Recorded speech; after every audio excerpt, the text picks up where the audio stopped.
Meus amados irmãos, eu quero chamar a vossa atenção para o texto e nós não ficaremos presos somente nesse texto. Hoje nós vamos trabalhar numa maneira um pouco diferente do habitual, mas também não vamos deixar o texto de lado. Mas eu quero observar, irmãos, o contexto desse texto, o contexto anterior e também um pouco depois, o contexto imediato ali daquela igreja que nós chamamos de igreja primitiva. E queremos pensar, meus irmãos, sobre como Deus agiu e continua agindo no meio do seu povo. Como Deus agiu naqueles primeiros movimentos da sua igreja lá no livro de Atos, ou seja, que está registrado no livro de Atos, e como Ele vem ainda agindo em nosso meio, e continuará até o último dia. Mas quando nós olhamos, meus amados irmãos, para a Sagrada Escritura, nós observamos que o apóstolo Paulo, escrevendo a sua carta aos Romanos, no capítulo 1, no verso 16, ele diz que o Evangelho é o poder de Deus para a salvação de todo aquele que crê. E Paulo diz que é primeiro do judeu e também do grego. Primeiro aquele que é judeu. Jesus uma certa vez disse: eu não vim senão para as ovelhas perdidas da casa de Israel. O apóstolo Paulo, quando ia pregar o evangelho, ele procurava as sinagogas, que eram compostas por judeus. E quando ele era rejeitado nas sinagogas, ele dizia: agora que vocês não querem o evangelho, eu vou para os gentios.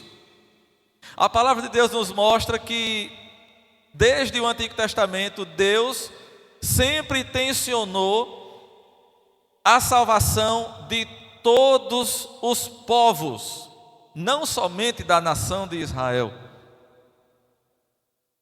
O Salmo 96, ele diz: cantai ao Senhor todas as terras, cantai ao Senhor todos os povos, cantai ao Senhor todas as nações. Os vários salmos vão nos dizer isso. A Escritura nos diz que no final de tudo, o povo de Deus, ele será chamado, ele será recolhido e juntado, vindo de todo povo, tribo, língua e nação. Portanto, meus irmãos, o Evangelho é o poder de Deus para a salvação de todo aquele que crê. E nós vemos essa verdade sendo exposta de uma maneira muito clara no livro de Atos dos Apóstolos.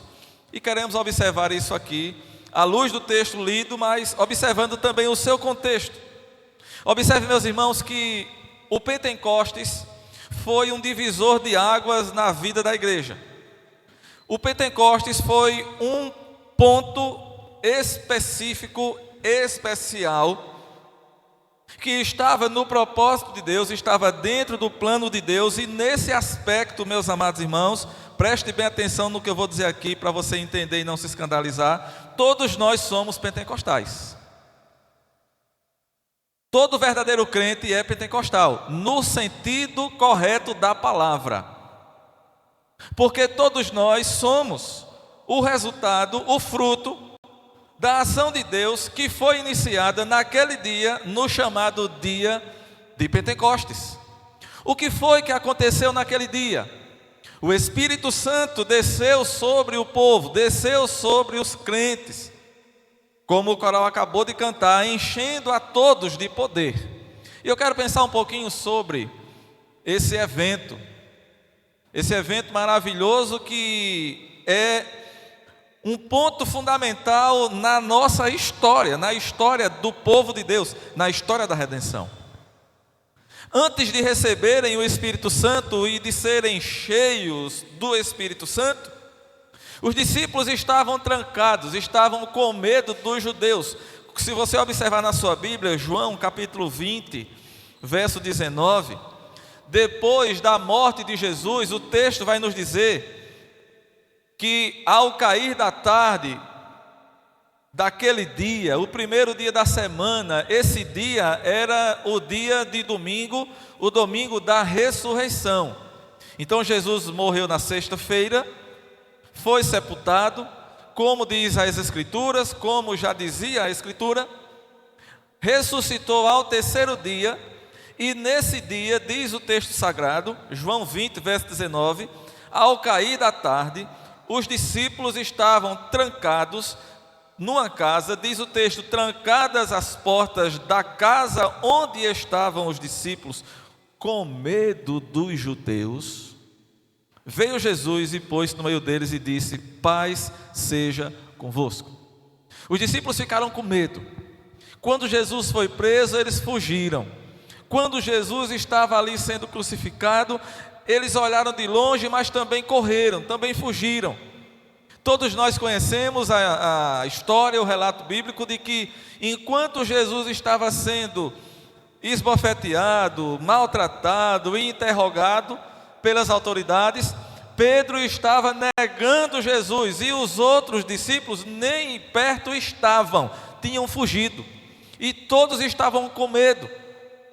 Havia um medo muito grande porque eles eram discípulos de um homem que foi condenado como um malfeitor, que foi executado pela pena mais cruel que poderia existir, e era natural que as autoridades que condenaram o líder também iriam atrás dos seus discípulos, atrás dos seus liderados, para acabar com aquele grupo, para acabar com aquele movimento. Então os discípulos estão aqui trancados, irmãos, não é à toa. Não é à toa que o texto sagrado vai dizer que eles estavam com medo dos judeus. O cenário era esse. O cenário era de medo. Eles tinham uma esperança de que Jesus era aquele que iria libertar Israel do jugo romano, e eles esperavam um salvador político, um grande general, um herói de guerra, que iria enfrentar o poderoso exército romano, iria vencer e iria libertar o povo judeu. Só que esse homem em quem eles colocavam toda essa esperança, ele foi preso, condenado e morto, e já era o terceiro dia, e eles então estavam com medo e certamente estavam determinados a não seguirem mais por esse caminho. Cada um voltaria para a sua ocupação, cada um voltaria para a sua casa. Você lembra dos discípulos no caminho de Emaús? Eles estão voltando para casa, disseram a Jesus, olha, eles ainda não sabiam que estavam conversando com Jesus, e disseram a Jesus, olha, nós esperávamos que ele viria para libertar, esperávamos que ele daria a liberdade a Israel, mas ele foi preso, foi morto, foi sepultado e já é o terceiro dia. Está certo que alguns disseram que ele ressuscitou, alguns até disseram que viram, mas a gente não viu nada. E os discípulos estavam voltando de Jerusalém para Emaús, e eles iam agora voltar para a sua vida, para as suas ocupações. O sonho tinha se acabado, e o que restava agora era o medo e voltar cada um para a sua ocupação. Mas, meus amados, depois de aparecer para os discípulos, Jesus então conforta aqueles discípulos. Nós conhecemos todas as passagens a esse respeito. Aí ele passa 40 dias ali com os discípulos, consolando, confortando, ensinando. Observe na sua Bíblia o livro de Lucas, o Evangelho de Lucas, capítulo 24, e os versos 44 em diante. Lucas, capítulo 24, verso 44, diz assim: a seguir, Jesus lhes disse: são estas as palavras que eu vos falei, estando ainda convosco. Aqui Jesus estava próximo da sua ascensão para o céu. Então ele diz: olha, essas palavras eu vos falei, estando ainda convosco. Importava se cumprisse tudo o que de mim está escrito na lei de Moisés, nos profetas e nos salmos. Então lhes abriu o entendimento para compreenderem as Escrituras. Esse versículo 45, irmãos, me chama muito a atenção, porque observe que dá a entender que os discípulos ainda não entendiam. E Jesus aqui foi quem abriu o entendimento para que eles pudessem compreender. Verso 46, e lhes disse: assim está escrito, que o Cristo havia de padecer e ressuscitar dentre os mortos no terceiro dia, e que em seu nome se pregasse arrependimento para a remissão de pecados a todas as nações, começando de Jerusalém. Vós sois testemunha destas coisas. Eis que envio sobre vós a promessa de meu Pai. Permanecei, pois, na cidade, até que do alto sejais revestidos de poder. Então Jesus dá essa orientação, ele ensina, ele ainda conforta, ele abre o entendimento dos discípulos e diz: permaneçam em Jerusalém até que vocês sejam revestidos de poder, o poder que vem do alto. E mais uma vez, irmãos, antes de ser assunto ao céu, antes de subir para o céu, Jesus fez uma promessa para aqueles discípulos. Observe no capítulo 1 do livro de Atos dos Apóstolos, no verso 8, a gente não precisava nem abrir a Bíblia, porque esse texto é muito conhecido, poderíamos citar de cor. Mas observe, Jesus mais uma vez faz uma promessa, e ele diz: mas recebereis poder, ao descer sobre vós o Espírito Santo, e sereis minhas testemunhas, tanto em Jerusalém, como em toda a Judeia e Samaria, e até aos confins da terra. Mais uma vez, Jesus promete aos discípulos que eles seriam revestidos de poder. E quando isso acontecesse, observe que no texto de Lucas ele diz: esperai em Jerusalém, até que sejais revestido do alto, revestido do poder do alto. Aqui em Atos, e o escritor é o mesmo, Lucas escreve Atos também, e aqui Lucas registra: recebereis poder ao descer sobre vós o Espírito Santo. E agora o que é que Jesus diz aos discípulos? Sereis minhas testemunhas, tanto em Jerusalém. Só que agora vocês não vão ficar só em Jerusalém, vocês agora vão também sair por toda a Judeia, Samaria, e vão chegar aonde? Aos confins do mundo, aos confins da terra. Mas isso iria acontecer quando eles fossem revestidos de poder. Então, meus irmãos, Lucas continua no seu relato aqui no livro de Atos dos Apóstolos, e ele vai nos mostrando que isso de fato aconteceu. No capítulo 2 desse mesmo livro, a partir do primeiro versículo, você acompanha comigo, ele diz assim: ao cumprir-se o dia de Pentecostes, estavam todos reunidos no mesmo lugar.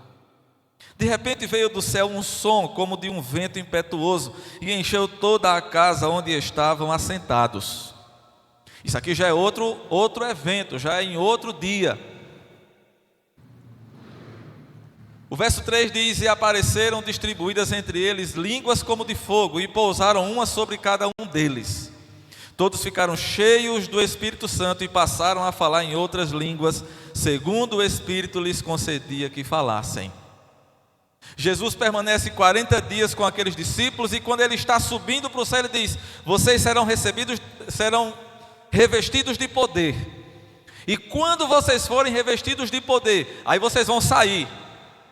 Vão começar em Jerusalém, mas vão sair pela Judeia, por Samaria, e vão chegar até os confins da terra. Depois que Jesus falou isso, o texto lá vai nos dizer que ele foi assunto ao céu. 10 dias se passaram, e nós chegamos agora ao dia de Pentecostes. O Pentecostes quer dizer que é 50 dias depois da Páscoa. Jesus subiu para o céu 40 dias depois da Páscoa. 10 dias depois veio o Espírito Santo, cumprindo a promessa de Jesus de que não deixaria os discípulos órfãos, mas enviaria o Consolador. E agora, meus amados irmãos, o texto vai nos dizer que eles foram cheios, e agora que estavam cheios, eles saíram. E observe que, como eu falei, nós somos pentecostais observando o sentido correto da palavra. O que é que esse texto nos diz? Observe, irmãos, que esse texto nos diz que o Espírito desceu sobre a igreja de forma audível. Veja, irmãos, não foi um vento que desceu sobre os discípulos. Não teve vento nenhum. O texto nos diz que ouviu-se um som, como o som de um vento. Não tinha vento.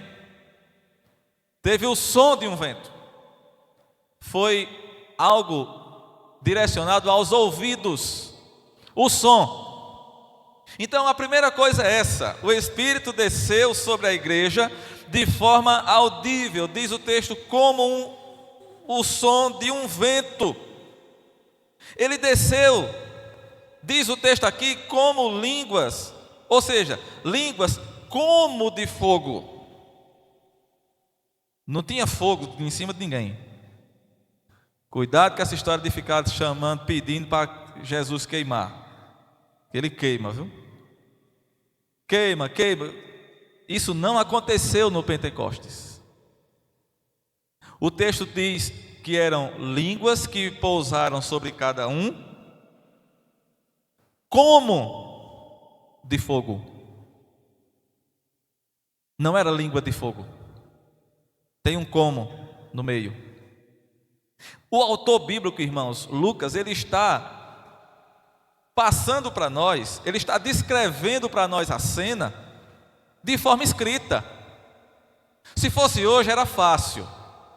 Como é que seria registrado hoje a descida do Espírito Santo? A gente pegava o celular, filmava, depois postava e todo mundo ia ver, não era assim? Lucas não tinha celular. Não tinha internet nem rede social no tempo de Lucas. Só tinha papiro, pergaminho, pena e tinta. E Lucas tinha que registrar esse evento. Então ele está falando isso de forma que quem está lendo possa imaginar o que foi que aconteceu. Mas ele não está dizendo que teve vento nem que teve fogo. Teve um som como de um vento e línguas como de fogo. Agora observe, meus amados irmãos, isso é uma coisa misteriosa, isso é uma coisa grandiosa, maravilhosa. É um dos grandes mistérios de Deus. Como isso aconteceu?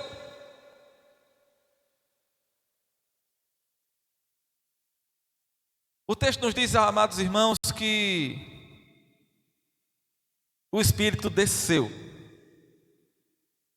de forma soberana.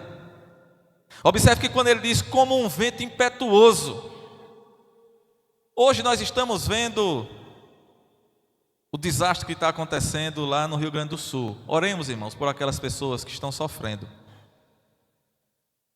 Não só pessoas, mas animais. A gente vê cenas assustadoras.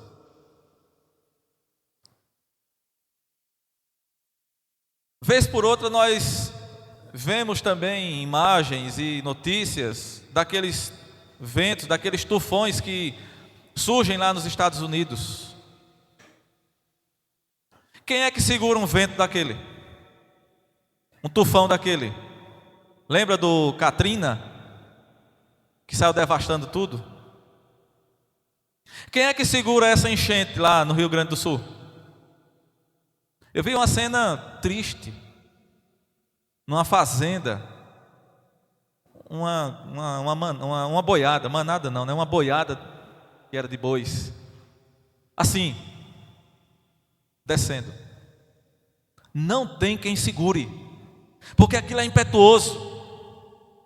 O texto diz que desceu um som, ou seja, ouviu-se um som como de um vento impetuoso. Não tem quem segure. Isso é o poder do Espírito, irmãos. A Escritura nos diz que Deus é soberano e ninguém pode agir contra a sua vontade. Portanto, o Espírito desceu de forma soberana sobre a igreja, sobre os crentes. E agora as multidões se ajuntaram, havia ali uma grande festa, muita gente. Pedro então pregou uma mensagem falando de Cristo, falando do seu sacrifício, falando de sua ressurreição. Pedro então pregou aquela mensagem com autoridade e poder, porque ele agora estava revestido pelo poder do Espírito Santo. Qual foi o resultado? A partir do verso 37 desse capítulo 2 de Atos, diz que 3.000 foram salvos naquele dia. Aquele Pedro que havia negado Jesus enquanto Jesus era esbofeteado, agora revestido pelo poder do Espírito Santo, prega uma mensagem e 3.000 se convertem e são batizados. Outro dia eu estava ouvindo o pastor Hernandes Dias Lopes pregando, falando sobre isso. E ele disse: irmãos, Pedro pregou uma mensagem e se converteu 3.000. Hoje a gente prega 3.000 mensagens para ver se converte uma pessoa. Mas o que foi que mudou? Será que o Espírito Santo não tem mais poder? Mas não parou por aí, meus irmãos. Quando a gente chega no capítulo 3, o texto vai dizer que 3 horas da tarde, Pedro e João foram ao templo orar. E ali aconteceu aquela cura, um milagre. Havia ali um homem, um paralítico, coxo de nascença. Ele já tinha mais de 40 anos de idade. E ele clamou ali, pedindo uma esmola, pedindo uma ajuda, um dinheiro, alguma coisa. Os discípulos olharam para ele e disseram: olha, nós não temos prata nem ouro, mas o que temos, isso nós te damos. Em nome de Jesus, levante e anda. O homem levantou e andou. Eles estavam revestidos pelo poder do Espírito Santo, cheios do Espírito Santo. Eles saíram a pregar, saíram anunciando Jesus, anunciando a ressurreição, operando sinais, operando milagres, operando prodígios. Observe no capítulo 5, no verso 12. O texto diz: muitos sinais e prodígios eram feitos entre o povo pelas mãos dos apóstolos. E costumavam todos reunir-se de comum acordo no pórtico de Salomão. Mas dos restantes ninguém ousava juntar-se a eles, porém o povo lhes tributava grande admiração. E crescia mais e mais a multidão de crentes, tanto de homens como de mulheres, agregados ao Senhor, a ponto de levarem os enfermos até pelas ruas e os colocarem sobre leitos e macas, para que ao passar Pedro, ao menos à sua sombra, se projetasse em algum deles. Afluía também muita gente das cidades vizinhas a Jerusalém, levando doentes e atormentados de espíritos imundos, e todos eram curados. E a igreja crescia. Voltando um pouquinho para o capítulo 3. Então eles curaram um coxo, aquele homem foi curado, a multidão se ajuntou, Pedro pregou outro sermão, e mais um monte de gente se converteu. O texto diz que o número chegou a 5.000. O número subiu para 5.000. Imagine 2 mensagens, 5.000 novos crentes. Que igreja maravilhosa, hein? A gente ia ter que derrubar esse templo, comprar esse quarteirão todo e fazer uma igreja bem grande. Mas foi assim, meus irmãos, que a igreja surgiu. Foi assim que a igreja começou. Agora observe que a reação foi imediata. Porque, irmãos, isso é mexer no reino do inimigo. Uma certa vez, o Senhor Jesus disse que as portas do inferno não prevaleceriam contra a igreja do Senhor Jesus. Quando os discípulos foram revestidos de poder e começaram a pregar, eles começaram a destruir. Eu vou usar uma palavra que não é muito comum, mas a gente usar assim num discurso como esse, mas a gente usa no dia a dia. Eles começaram a arrombar as portas do inferno. Eles começaram a derrubar, eles começaram a destruir as portas do inferno. De que forma, pastor? pregando o evangelho, as pessoas se convertendo e sendo tiradas do inferno. Quando uma alma se arrepende, quando um ímpio se converte, quando um pecador se arrepende e se converte, é uma alma que foi arrancada do inferno. As portas do inferno não prevalecem, porque a igreja vai avançar e vai destruir. Tem gente que diz assim: olha, as portas do inferno não prevalecem, portanto, as portas da igreja nunca vai ser fechada. Não tem nada a ver uma coisa com a outra.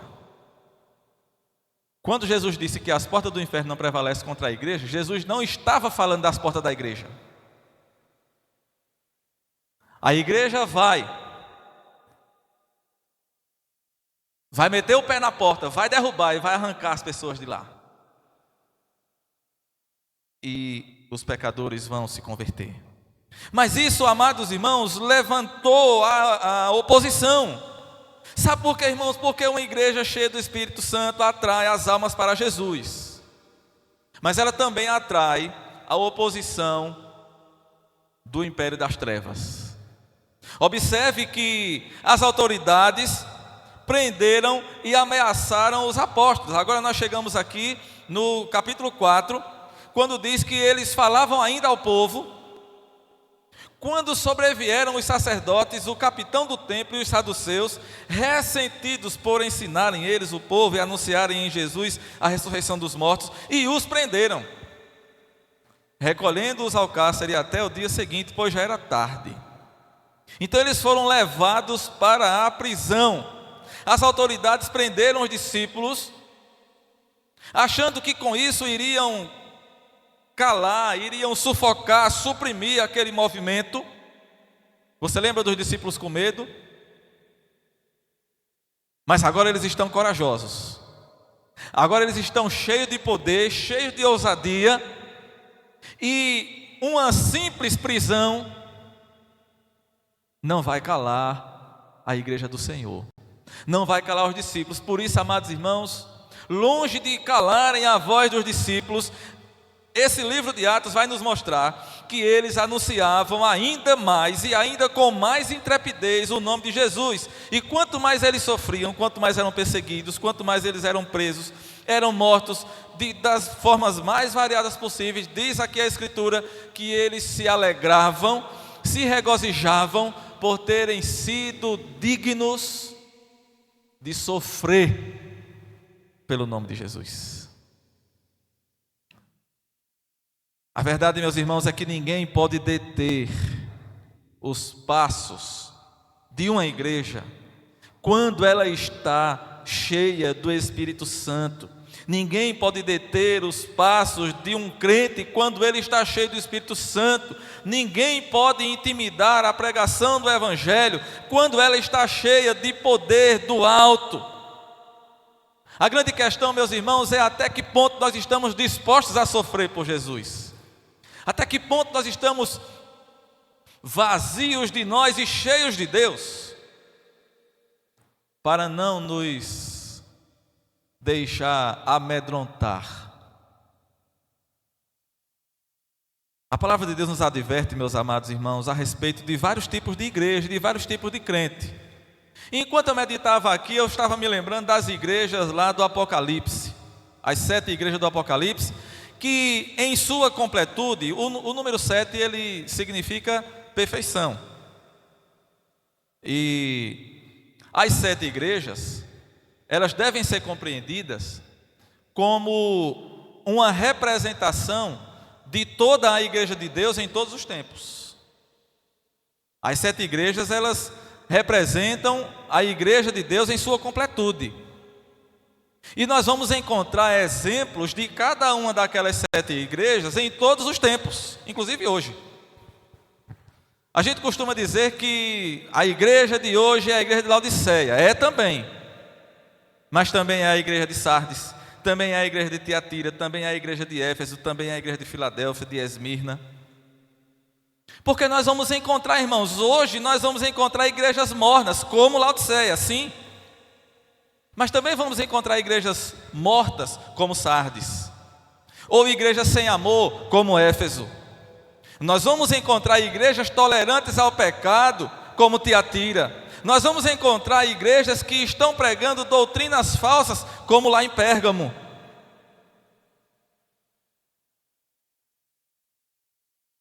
Mas nós também vamos encontrar, meus irmãos,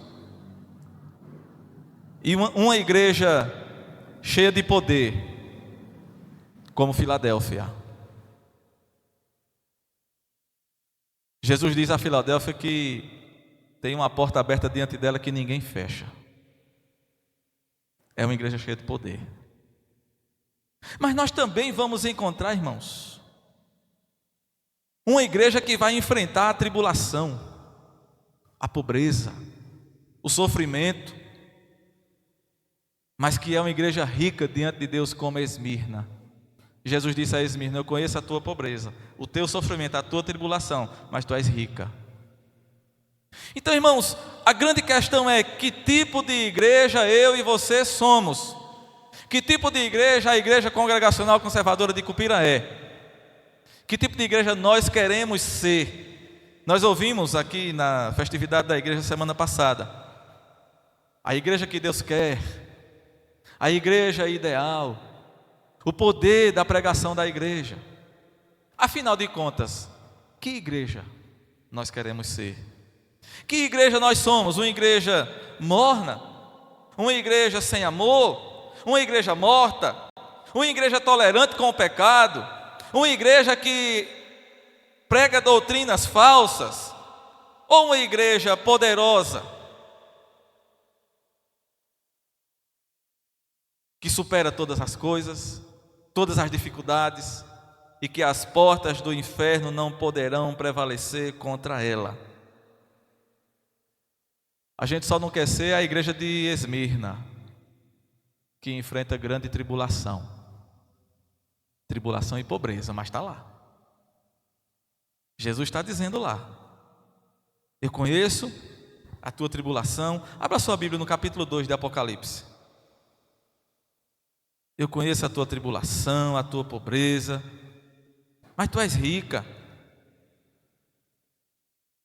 Agora observe, amados irmãos, o que nós encontramos no verso 10. Apocalipse 2, verso 10. Jesus está dizendo à igreja: não temas as coisas que tens de sofrer. Eis que o diabo está para lançar em prisão alguns dentre vós, para ser dispostos à prova, e tereis tribulação de 10 dias. Aqui é a ideia de um tempo completo, o tempo que foi determinado por Deus. Mas observe qual é a palavra para essa igreja: ser fiel até a morte, e dar-te-ei a coroa da vida. Essa é a grande diferença. A grande questão, irmãos, é que nós estamos fugindo de tribulação, de dificuldade, e nós não queremos. E infelizmente, meus amados irmãos, em nossos dias, nós convivemos com a realidade daqueles que abrem mão de seus princípios, que é para não sofrer, que é para não ter dificuldade, para não enfrentar as autoridades, para não ter prejuízo, para não magoar alguém. Então, os crentes têm vivido de uma forma, muitos crentes têm vivido de uma forma que eles não querem enfrentar o que Esmirna enfrentou: tribulação, pobreza, dificuldade.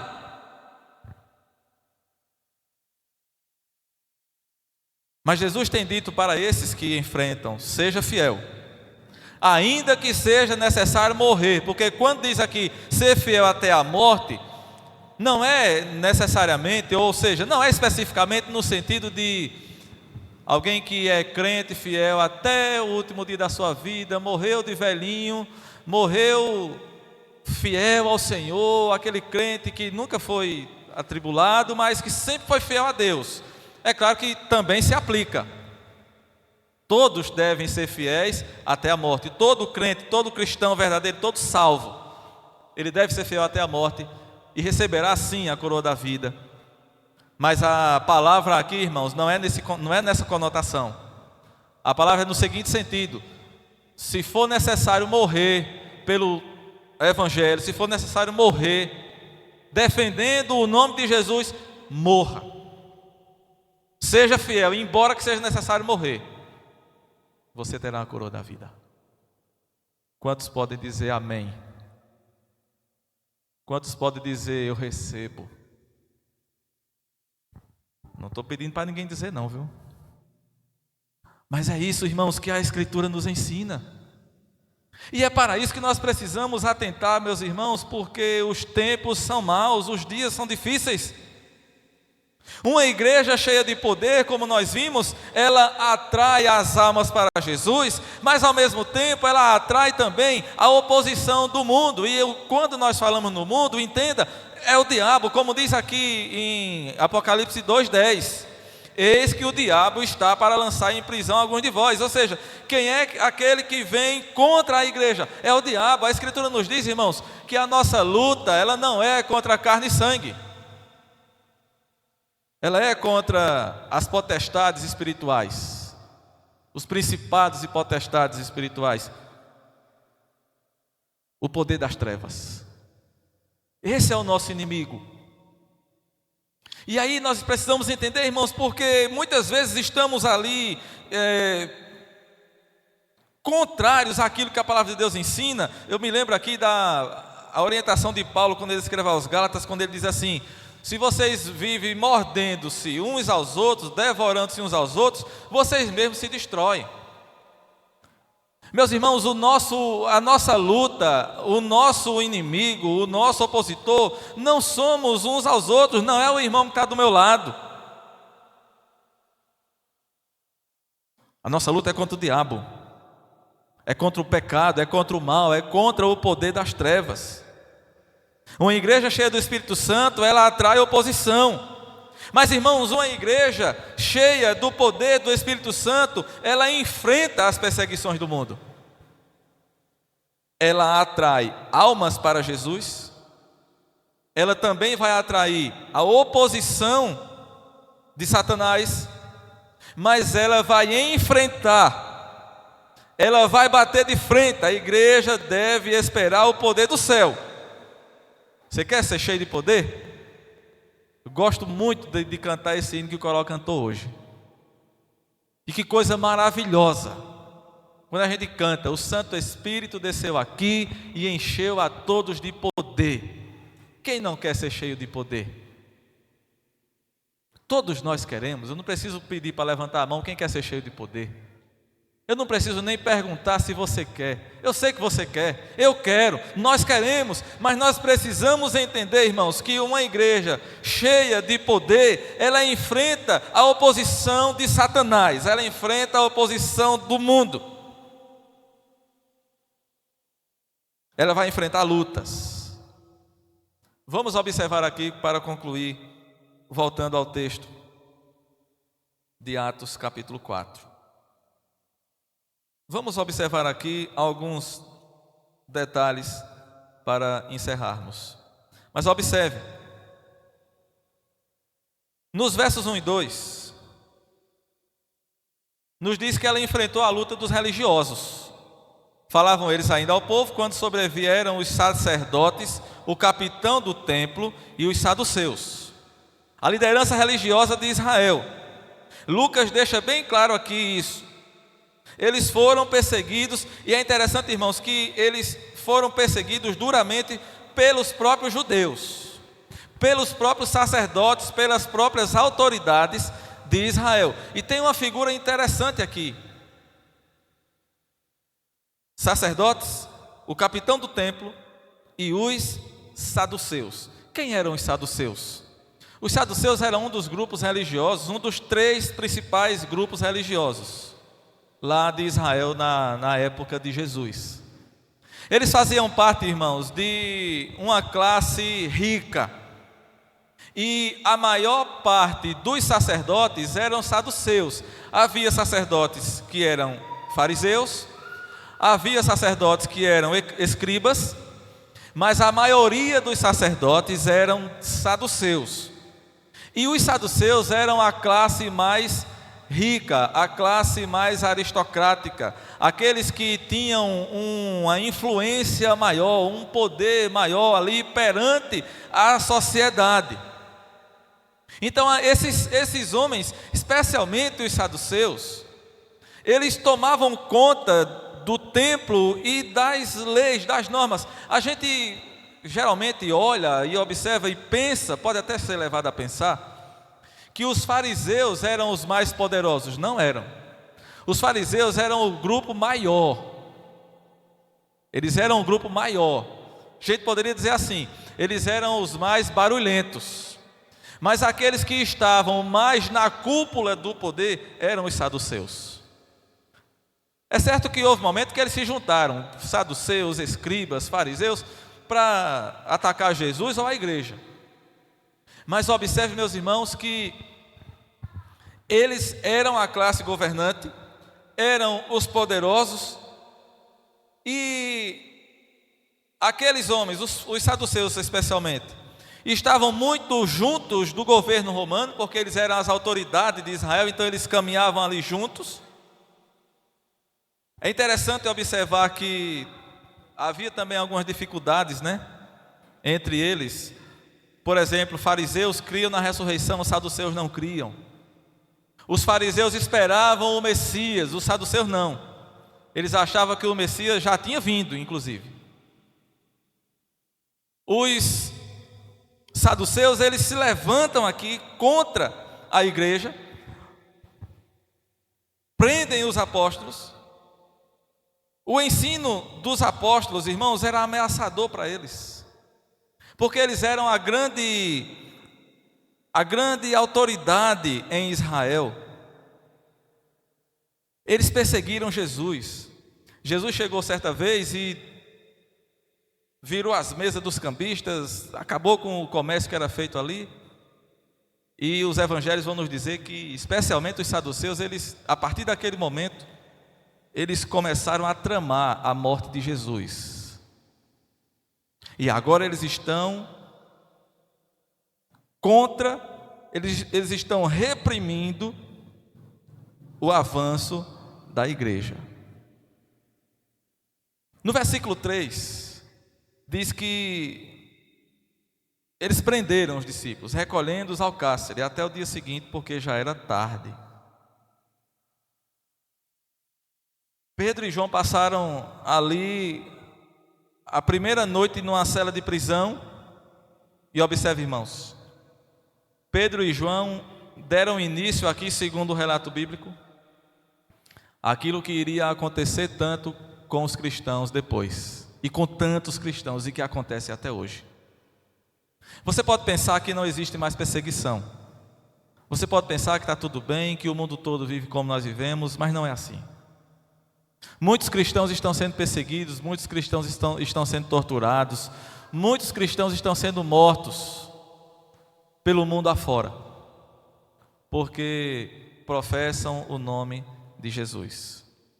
E muitos ainda estão passando dias e noites na prisão, unicamente por pregarem esse nome, unicamente por anunciarem o nome de Jesus, anunciarem a salvação, unicamente por anunciarem a ressurreição. E observe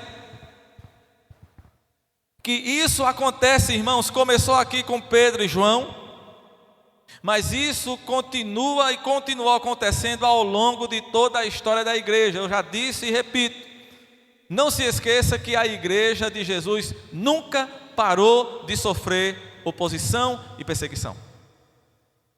Não houve um dia sequer, desde o Pentecostes, que a igreja de Jesus não tenha sofrido oposição e perseguição. E por que é que eu e você